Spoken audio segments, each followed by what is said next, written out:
అవని stories. అవనికి ఇంట్లో పని చేయటం అంటే అస్సలిష్టం ఉండదు. అందుకే ప్రతిరోజు కూడా ఏదో ఒక సాకు చెప్పి తప్పించుకుంటూ ఉంటుంది. అలా రోజులు గడుస్తూ ఉండగా తనకి పెళ్లి సంబంధం కుదురుతుంది. ఇక అప్పుడే అవని తనకి కాబోయే అత్తగారైన శాంతమ్మతో మాట్లాడాలి అనుకుంటుంది. అందరూ ఆశ్చర్యపోతారు. తల్లి చెవిలో గుసగుసలాడుతూ ఇలా అంటుంది, ఏంటే అందరు అబ్బాయితో మాట్లాడాలంటారు, నువ్వేంటి విచిత్రంగా అత్తగారితో మాట్లాడాలంటున్నావు? నీకేం తెలీదులే, ఊరుకో అని ఆమెతో అంటూనే అత్తగారితో మాట్లాడాలని పక్కకు పిలుస్తుంది. అత్తగారితో మాట్లాడుతూ ఇలా అంటుంది, చూడండి కాబోయే అత్తగారు, మా అమ్మగారు మీతో ఎన్నో మాటలు చెప్పే ఉంటారు. నాకు వంటొచ్చు, పని బాగా చేస్తుంది అని. అవన్నీ అబద్ధాలు. నాకు తినడం తప్ప ఏమీ రావు. దానికిష్టమైతే నన్ను చేసుకోండి, లేదంటే లేదు. ఆ మాటలు విన్న తర్వాత ఆమె ఇలా అంటుంది, పని పాట రాని దాన్ని మేమెందుకు చేసుకుంటాము అని చెప్పి హడావిడిగా అక్కడ వాళ్ళందరినీ తీసుకుని వెళ్ళిపోతుంది. తల్లి అవనిని ఏం జరిగింది అని అడిగితే జరిగిన విషయం మొత్తం చెప్తుంది. అప్పుడు తల్లి ఇలా అంటుంది, ఓసే ఎంత పనిచేసావే, ఇట 2-3 సంబంధాలు గనుక వచ్చిపోతే ఇక నిన్నెవరు చేసుకోరు. ఇక ఏదైనా సంబంధం వస్తే మాత్రం నోరు మూసుకొనుండు. 1000 అబద్ధాలాడైనా ఒక పెళ్లి చేయమన్నారు కదా. ఆ మాటలకు అవని చాలా కోపంగా లోపలికి వెళ్ళిపోతుంది. ఓ 2 రోజుల తర్వాత అనసూయ, సురేష్ అనే వాళ్ళు అక్కడికి వస్తారు. తల్లి కాంతమ్మ అమ్మాయి గురించి చాలా గొప్పలు చెప్తుంది. వాళ్ళు కూడా అవన్నీ విని సంతోషపడుతూ పెళ్లికి ఒప్పుకుంటారు. నిజానికి అవనికి మాత్రం పెళ్లి చేసుకోవటం ఇష్టం లేదు. అయినా కూడా తల్లి గోల పెట్టడంతో తప్పనిసరి పరిస్థితుల్లో పెళ్లి చేసుకోవాల్సి వస్తుంది. కొత్త కోడలు ఇంట్లో అడుగుపెట్టిన వేళ విశేషం పైన కట్టిన గుమ్మడికాయ అత్తగారి నెత్తి మీద పడుతుంది. చండ్ర దేవుడా అంటూ కేకలు వేస్తుంది. అక్కడున్నవాళ్ళు, మీ ఇంటికి కోడలొచ్చిన వేళ విశేషం నీకేమీ కాలేదు అంటారు. కాని అత్తగారు మాత్రం తన మనసులో ఇలా అనుకుంటుంది, ఇదొచ్చిన వేళ విశేషం కాబట్టి ఇట్ట జరిగిందని నేను అనుకుంటున్నాను. లేకపోతే ఇన్ని రోజుల నుంచి కింద పడన గుమ్మడికాయ ఈ రోజు పడుద్దా ఏంటి? ఇదంతా చూస్తుంటే నాకెందుకు చాలా భయం వేస్తుంది అని అనుకుంటుంది అత్తగారు. అలా ఆ రోజు గడిచిపోతుంది. ఆ మరుసటి రోజు ఉదయం కోడలు నిద్రలేచి అటూ ఇటూ తిరుగుతుంది. అది గమనించిన సురేష్, ఏంటవని అలా అటూ ఇటూ తిరుగుతున్నావు? మా అమ్మ పనిచేస్తుంది కదా, ఆమెకు పనిలో సహాయం చేయి వెళ్ళి. అది కాదండి, నేను అంటూ ఏదో చెప్పాలని ప్రయత్నిస్తూ ఉంటుంది. కాని ఇంతలో అత్తగారొచ్చి, అప్పుడే పని చేయి అంటావేంట్రా? 4 రోజులు అటు ఇటు సరదాగా తిరిగిరండి, చిన్నగా ఆమె పనిలో దిగుద్దులే అని అంటుంది. ఇక ఆ మాటలకి గట్టిగా ఊపిరి పీల్చుకుంటుంది అవని. ఇక 4 రోజులు సరదాగా అటు ఇటు తిరిగిన తర్వాత 5వ రోజు అవని తన మనసులో ఈ విధంగా అనుకుంటుంది, రేపటి నుంచి ఇంట్లో పని చేయాలని చెప్తారు.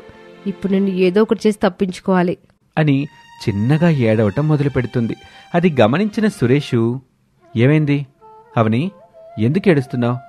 మా అమ్మ ఏమైనా అనిందా? లేదండి, అత్తయ్యగారు ఏమీ అనలేదు. నాకు మా అమ్మ బాగా గుర్తొస్తుంది. నన్ను మా అమ్మ వాళ్ళ ఇంటి దగ్గరికి తీసుకెళ్తారా? అందుకు సురేషు రేపొద్దున్నే వెళ్దామని చెప్తాడు. ఆ మాటలకు ఆమె చాలా సంతోషపడుతూ, అమ్మయ్యా, రేపైతే పని చేయాల్సిన అవసరం లేదు. ఏదో ఒక వంక పెట్టి 4 రోజులు అక్కడే ఉంటాను అని అవని అనుకుంటుంది. ఇక ఆ మరుసటి రోజు ఉదయం తల్లితో చెప్పి ఆమెను తీసుకుని తన పుట్టింటికి వెళ్తాడు సురేష్. ఒక వారం రోజుల పాటు వాళ్ళిద్దరు అక్కడే ఉంటారు. వారం గడిచాక, అవని, ఇక మనం బయలుదేరదాం. ఎక్కువ రోజులు ఇక్కడ ఉండటం అంత మంచిది కాదు. మనకి కొత్తగా పెళ్ళయింది కదా, కొత్త అల్లుడు ఈ ఇంట్లోనే ఉంటే నలుగురు 4 రకాలుగా మాట్లాడుకుంటారు. మనం ఇక మన ఇంటికి వెళ్దాం పదా. ఇదేంటి ఈయన ఇలా మాట్లాడుతున్నారు? 4 రోజులు ఇక్కడ ఉండాలని నేను ఫిక్స్ అయ్యి వస్తే ఇప్పుడేం ఇలా అంటున్నాడు? ఇప్పుడేం చేయాలి అని ఆలోచిస్తూ ఉంటుంది. ఇంతలో తల్లి అవనిని పక్కకు పిలిచి, ఓసేయ్, నువ్వేం ఆలోచన చేస్తున్నావో నాకు బాగా అర్థమైంది. మర్యాదగా అబ్బాయి చెప్పినట్టు ఏళ్ళు. పని తప్పించుకోవడం కోసమే కదా నువ్వు ఇట నాటకాలు చేస్తున్నావు? లేకపోతే నా మీద నీకు ప్రేమ ఎక్కడుంది? అమ్మా, నువ్వేమన్నా అనుకో, కానీ ప్రేమ లేదని మాత్రం అనకమ్మా. ప్రేమ ఉంది కనుకే వచ్చాను.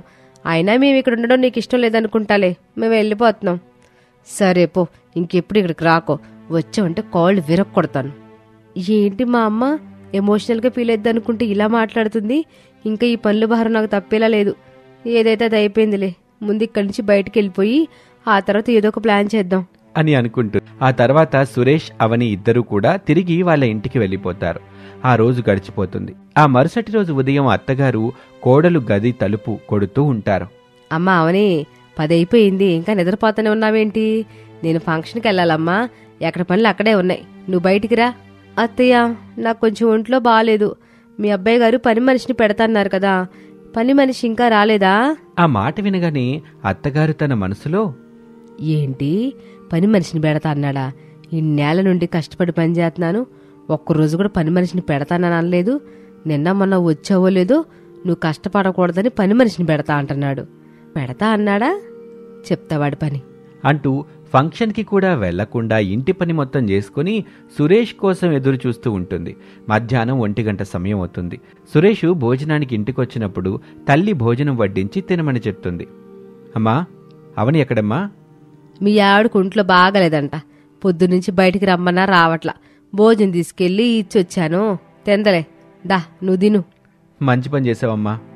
అది సరే గాని పని మనిషిని పెడతాన్నావంట, ఎప్పుడు పెడతావు? ఆ మాటలకి సురేష్, పని మనిషిని నేనెప్పుడన్నాను అంటూ అడుగుతాడు. అప్పుడు ఆమె జరిగిన విషయం అంతా చెప్తుంది. నేనేం అలా అనలేదమ్మా, నేను ఒకసారి అవనితో మాట్లాడతానులే అని భోజనం చేసి అవని దగ్గరికి వెళ్తాడు. అతను అదే విషయాన్ని అవనిని అడుగుతాడు. ఆమెకు ఏం సమాధానం చెప్పాలో అర్థం కాదు. ఏడుస్తూ, ఏమండి, నాకు పని చేయడం అసలు రాదండి. పైగా నాకు పని చేయాలంటే చాలా బద్ధకం. దయచేసి నాకు పనులు చెప్పకండి. మా ఇంట్లో నాకు ఒక్క పని కూడా మా అమ్మ చెప్పేది కాదు. ఇక్కడ పని అంటేనే భయం వేస్తుంది. టైఫాయిడ్, మలేరియా, డెంగీ లాంటి జ్వరాలు వస్తే భయంగా ఉందండి. ఆ మాటలకు సురేష్ ఆశ్చర్యపోతాడు. సర్లే, నేనేదో చేస్తాను, నువ్వేం కంగారు పడుకో అంటూ అక్కడి నుంచి వెళ్ళిపోతాడు. అలా వెళ్ళిన సురేష్ తల్లి దగ్గరికి వెళ్ళి, అమ్మా, నేనేదో సరదాగా అలా అన్నాను, తను నిజం అనుకుందంట. రేపటి నుంచి నీకంటే ముందే లేచి పని మొత్తం చేస్తుందంట. పని మొత్తం చేయాల్సిన అవసరం ఏమి లేదులే బాబు. కొంచెం ఉదయమే లేచి దీపం పెట్టి అందరికి టిఫిన్లు వంట చేసి పెడితే చాలు. ఇక మిగిలిన పనులు నేనే చేస్తాను. సర్లేమ్మా, నువ్వు చెప్పావు కదా, చేస్తుందిలే అని అంటాడు సురేష్. ఆ రోజు గడిచిపోతుంది. ఆ మరుసటి రోజు ఉదయం సురేష్ చీర చుట్టుకొని ఇంటి పనులు మొత్తం చకచకా చేస్తూ ఉంటాడు. పనులన్నీ మొత్తం పూర్తయిపోయిన తర్వాత ఏమీ తెలియనట్టుగా వెళ్ళి పడుకుంటాడు.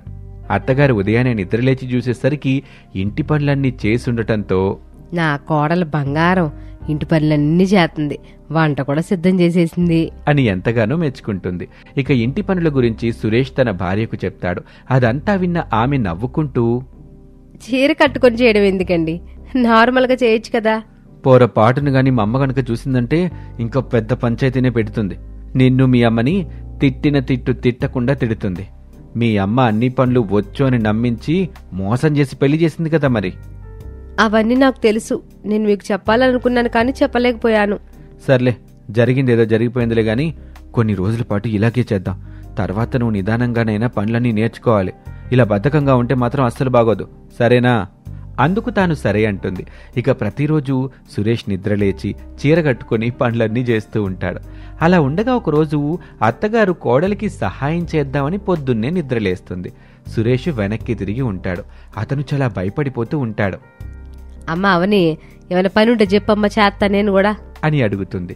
సురేష్కి ఏం మాట్లాడాలో అర్థం కాదు. అత్తగారు పదే పదే పిలిచినా పలకడు. ఇక అనుమానం వచ్చి, ఏంటి ఇన్నిసార్లు పిలుతున్నా పలకవో అంటూ చీరని పట్టుకొని లాగుతుంది. ఇక అక్కడున్న కొడుకుని చూసి ఆశ్చర్యపోతుంది. ఒరే సురేషు, ఏంట్రా ఇదంతా?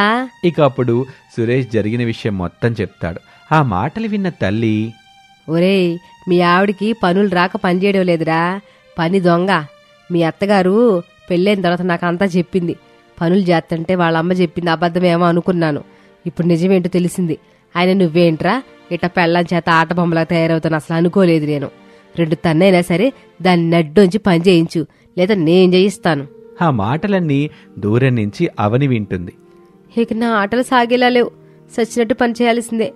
మా ఆయన ఇంత తొందరగా దొరికిపోతాడని అస్సలు అనుకోలేదు. ఇక నేను చేసేదేమీ లేదు అని అనుకుంటుంది. ఇక ఆ మరుసటి రోజు నుంచి అత్తగారు స్వయంగా దగ్గరుండి కోడల్ని నిద్రలేపి ఇంట్లో పనులన్నీ చేయిస్తూ ఉంటుంది. అవని కూడా చేసేదేమీ లేక చచ్చినట్టు ఇంట్లో పనులన్నీ చేస్తూ